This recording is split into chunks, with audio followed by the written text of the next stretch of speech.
Mr. Secretary, thank you for your service. In the readouts from your February 18th meeting with the top Chinese diplomat Wang Yi, it is noted that you raised the spy balloon as a violation of U.S. sovereignty and violation of international law. We thank you for that. But it's clear from our own State Department that the CCP never gave an explanation for the balloon in your meeting, and that in this meeting, to their understanding, they said it, quote, paved the way for the resumption of future high-level dialogue between the two sides, and the two countries can now talk beyond the balloon issue and come back to the negotiating table on other pressing issues. That does not sound like you offered any deterrence whatsoever for future incursions into our airspace. Why is that a concern? Because this balloon flew over Malmstrom Air Force Base, our nuclear triad, Minot Air Force Base, Warren Air Force Base, Offutt Air Force Base, Nebraska, headquartered to STRATCOM, Fort Leavenworth, Kansas, Whiteman Air Force Base, where our B-2s are, Fort Leonard Wood, Missouri, Fort Campbell in my state of Kentucky, Arnold Air Force Base, Tennessee, Camp Frank D. Merrill, Georgia, Shaw Air Force Base, South Carolina, Joint Base Charleston, South Carolina. Mr. Secretary, this spy balloon should have been shot down as soon as it entered the U.S. air defense zone north of Alaska's Aleutian Islands on January 28th. Tell me specifically what your plan is to prevent further PRC incursions into the U.S. homeland. We told our Chinese counterparts, I told them directly, that the balloon flying over the United States, the spy balloon flying over the United States, was unacceptable and could not happen again. And we are determined to make sure that it doesn't. Not only that, as you know, we were able to expose the entire program, a program that affected more than 40 countries across 5 continents. That resulted not just in us, but many other countries going into China and making clear their opposition to what China was doing and its unacceptability. I think the fact that that program has been exposed for the world to see has clearly put the brakes on it. Well, we will take whatever action is appropriate in any given circumstance to protect the security of the United States. In this particular circumstance, as colleagues have laid out, we made a determination. First of all, when it was clear the balloon was flying over sensitive sites, we made a determination to, first of all, protect those sites with measures that were taken. Second, to make sure that at the earliest opportunity, in ways that did not endanger the population on the ground. Well, if I may interject, Mr. Secretary, that's exactly what we did. I appreciate your dialogue, but and as you noted, there was no apology. Not that we were expecting an apology, but the fact that we didn't shoot it down before it entered our airspace over the Pacific, not over the Atlantic, was an invitation for further incursions. Talk is cheap. Deterrence requires force. When our airspace and our sovereignty is at issue, let me move on to another question. I agree with you. Once something is in our airspace or in our sovereignty, this week's summit between Putin and Chinese leader Xi Jinping reinforced the no-limits relationship between those two authoritarian regimes. In fact, Xi described the visit as a new chapter in strengthening relations between Beijing and Moscow. They are saying that this was portrayed in China as a bold initiative to create a new world order. In your meeting with China's top diplomat Wang, you warned about the implications and consequences if China provided material support to Russia for its ongoing invasion of Ukraine. But on February 27th, we finally received the required report from my Access Act giving full unclassified assessment of China's support of Russia's illegal full invasion of Ukraine. And that report said that Russian custom records indicated PRC firms have provided Russian entities with restricted and dual-use products which can be used in Russia's prosecution of its war against Ukraine. Chinese state-owned defense companies have shipped navigation equipment, jamming technology, jet fighter parts to sanctioned government-owned defense companies. New York Times, since Russia's invasion of Ukraine, China has sold more than $12 million in drones and drone parts to the country. And then according to Trade and Customs data, Chinese companies, including one connected to the government of Beijing, have sent Russian entities assault rifles and other equipment that can be used for military purposes. So my question is, why are you then just saying on February 18th, you're just warning of consequences for providing Russia material support when the State Department comes out 9 days later with an entire year's worth of unclassified evidence of China's material support to Russia? Congressman, we're focused on lethal material support being provided by the Chinese state to the Russians. This looks like lethal support. And we're also tracking the provision by private enterprises of dual-use technology that could be of concern. So this is a I think we need to sanction China for their lethal support. It's not just buying the oil and buying the gas.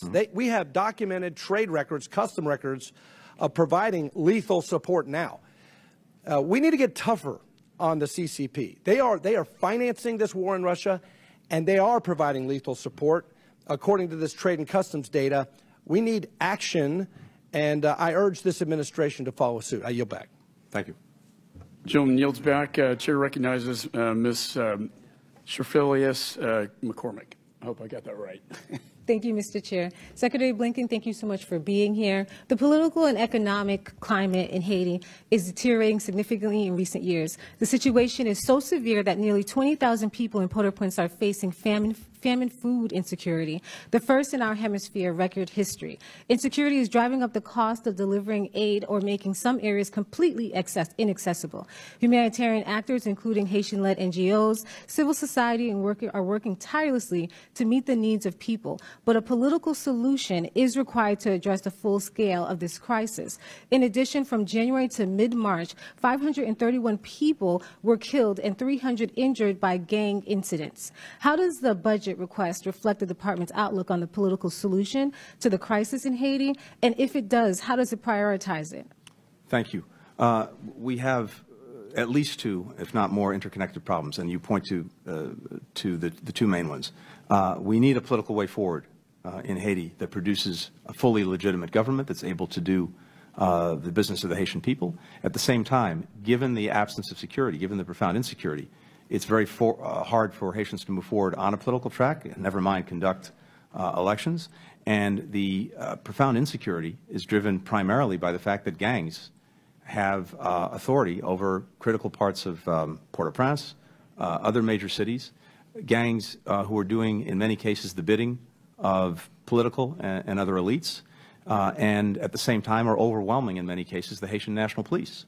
So we have been working on a number of things to try to reverse the situation. One, we're trying to break the nexus between some of these elites and the gangs with a very focused sanctions approach to go at those elites, and not just us. Canada, other countries are focused on doing this with us. Second, we've been working to support, strengthen, build up the Haitian National Police, again with other countries, through training, through the provision of equipment, et cetera.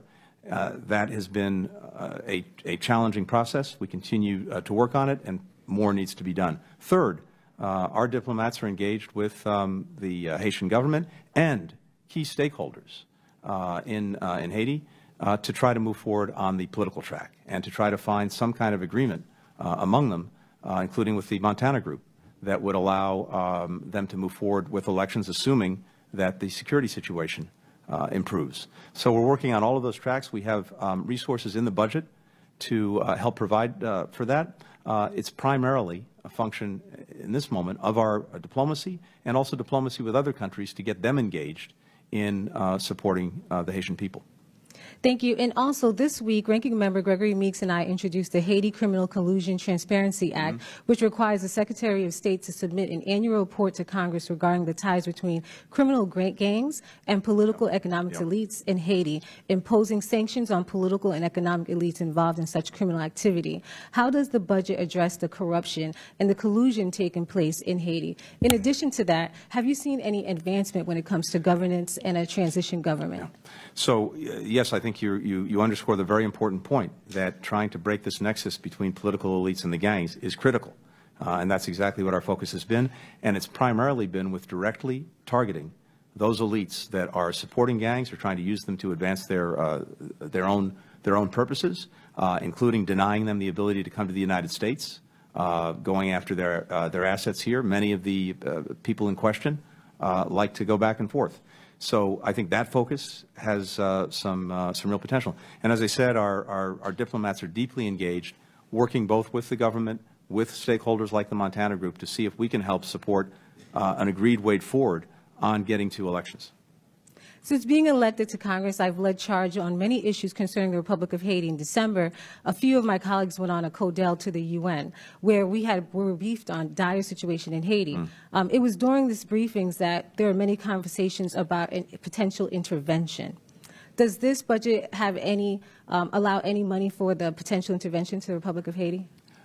So what we're looking at, and we're talking to a number of other countries to include Canada, is what would be necessary to, again, help strengthen the Haitian National Police and help improve the security environment so that the political process can move forward. There's been discussion of some kind of multinational force at the United Nations, something that we're actively, the discussion that we're actively participating in. The President will be going to Canada tonight, in fact, where we'll pursue conversations with the Canadian government about what we might do together along with other countries, CARICOM countries, countries in the region, to support that. But we're looking at the best ways that we can find, again, to deal with the insecurity problem. First and foremost, that really goes to bolstering the HNP, the Haitian National Police, but we are looking at whether additional measures need to be taken. And if that's the case, and we're not there yet, we will make sure that they're properly resourced. And my final question, which I'll be submitting to your office, is about the gender-based violence that we're seeing skyrocketing in Haiti, and if the budget will be addressing that. Thank you, Mr. Chairman. Happy to look at that. Thank you very much. Generally,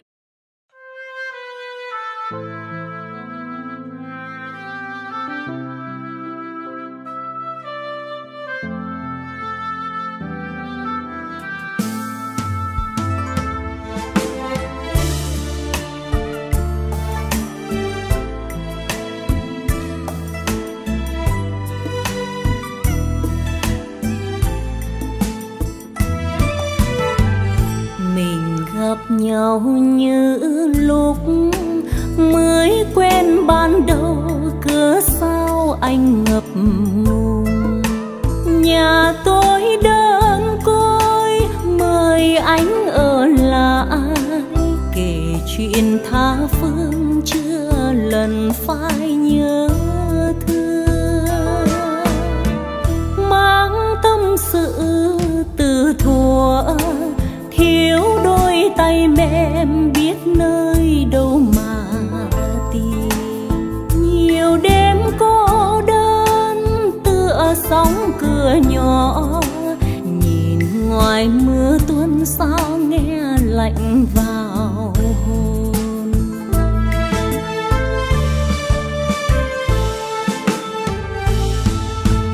Mấy năm cách biệt chỉ vui đêm nay, chứa với tâm tình của hai chúng mình.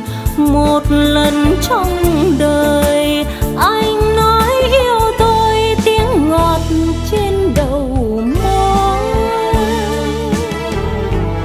Này bạn thân này hỡi, nếu mai đi rồi nhớ mang theo nụ cười.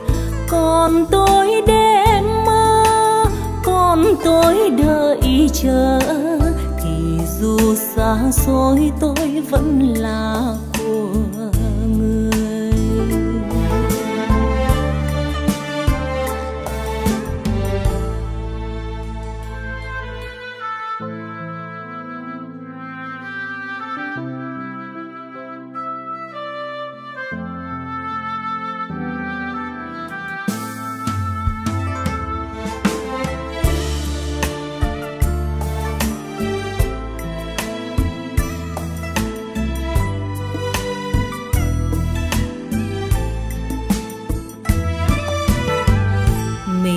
Gặp nhau như lúc mới quen ban đầu, cớ sao anh ngập ngùng. Nhà tôi đơn côi, mời anh ở lại, kể chuyện tha phương chưa lần phai nhớ thương. Mang tâm sự từ thuở thiếu đôi tay mềm, biết nơi đâu mà tìm. Nhiều đêm cô đơn tựa sóng cửa nhỏ, nhìn ngoài mưa nghe lạnh vào hồn.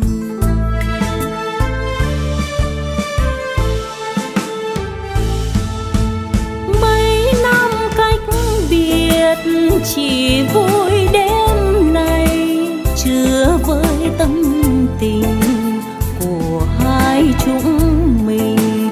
Một lần trong đời anh nói yêu tôi, tiếng ngọt trên đầu môi. Này bạn thân này hỡi, nếu mai đi rồi nhớ mang theo nụ cười. Còn tôi đêm mơ, còn tôi đợi chờ, thì dù xa xôi tôi vẫn là của người.